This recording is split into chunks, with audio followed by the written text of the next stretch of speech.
Kain tayo guys, bulad with law. Oy. Aw niya na nangay na mga kaliro. Nga natuok sa bisi.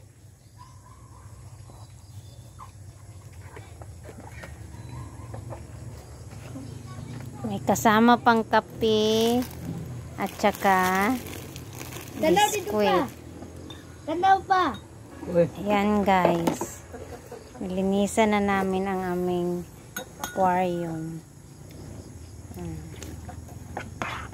Tetra at saka goldfish. At saka Ito, flower horn. Ang ganda oh. Ay, hindi pala kita.